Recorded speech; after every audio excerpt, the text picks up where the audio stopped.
আজকে আমি পাঙ্গাস মাছের মাথা দিয়ে আলুর ঝোল করব। এখানে বেশ কিছু পাঙ্গাস মাছ নিয়েছি, ওতে আমি দিয়ে দিয়েছি লবণ। এবার এটার ভিতরে আমি 1 টেবিল চামচ হলুদ গুঁড়ো দিয়ে দেব। হলুদটা দেওয়া হয়ে গেলে এটাকে আমি ভালোভাবে মাখিয়ে নিব, যাতে মাছের ভিতরে পুরো লবণ আর হলুদটা যাতে মিক্স হয়ে যায়। এটা মাখানো হয়ে গেছে। এবার আমি একটা কড়াই তেল দিব। তেল দিয়ে মাছগুলোকে দিয়ে দিব। যারা আমার চ্যানেলে নতুন, আমার রান্নাটা যারা দেখছো, অবশ্যই লাইক কমেন্ট শেয়ার করতে ভুলবে না, প্লিজ সাবস্ক্রাইবটা করে। এবার সবকটা মাছ আমি কড়াইতে দিয়ে দিয়েছি। এবার মাছগুলো ভাজা হয়ে গেছে, এগুলাকে আমি একটা সাইডে রেখে দিব। ওই তেলেই আমি আলুগুলোকে দিয়ে আবারও লাল লাল করে ভেজে নেব। যেহেতু আমি মাছের ঝোল করব, তাই আমি আলুগুলোকে একদমই লাল করে ভাজবো। তোমরা চাইলে ভাজা ছাড়াও দিতে পারো, কারণ আলুটা ভেজে দিলে কি হয়, ফ্লেভারটা ভালো হয়, খেতেও খুব মজা হয়। এই যে এখন আমার আলু ভাজা হয়ে গেছে। এবার আলুগুলোকে একটা সাইডে রেখে একটা কড়াইতে বেশ কিছু তেল দিয়ে ওখানে আমি পেঁয়াজ কুচি দিয়ে দিব। পেঁয়াজ কুচি দিয়ে এটাকে ভালোভাবে কুক করে নিব। কুক করা হয়ে গেলে এখানে 1 টেবিল চামচ আমি আদা বাটা রসুন বাটার পেস্ট দিয়ে দিব। আবারও ওটাকে আমি ভালোভাবে কষিয়ে নিব।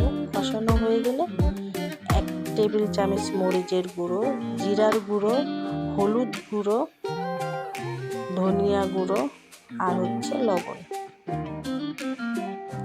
ভালোভাবে এগুলাকে আমি ভালোভাবে মিশিয়ে নেব। মিশানো হয়ে গেলে যতক্ষণ পর্যন্ত মশলা গায়ে তেল না ছাড়ছে ততক্ষণ পর্যন্ত এটাকে কষাবো। এই যে দেখো মশলা গায়ে তেল ছেড়ে দিয়েছে। এবার মাছগুলাকে দিয়ে দিব। দিয়ে এটাকে আমি ভালোভাবে কষিয়ে নিব।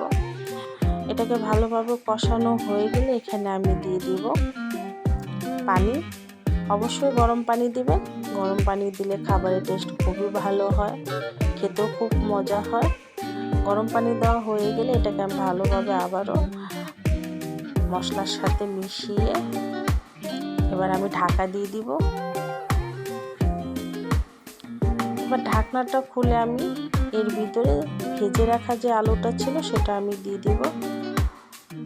আলুটা দিয়ে আমি আবারও মাছের সাথে ভালোভাবে মিক্স করে দেব। আমার ভিডিওটা অবশ্যই সম্পূর্ণভাবে দেখবে। এবার আমি দিয়ে দিব কাঁচামরিচ। কাঁচামরিচ হয়ে গেলে আমি আবারও ঢাকা দিয়ে দিব। এবার ঢাকনা খুলে আমি টমেটো দিয়ে দিব, কেটে রাখা। টমেটোটা দেওয়া হয়ে গেলে আমি আবার ওইটাকে ঢাকা দিয়ে দিব। এবার ঢাকনাটা খুলে আমি বেশ কিছু ধনিয়া পাতা দিয়ে দিব। আমার রান্নাটা যদি কারো ভালো লাগে অবশ্যই সাবস্ক্রাইব করবে।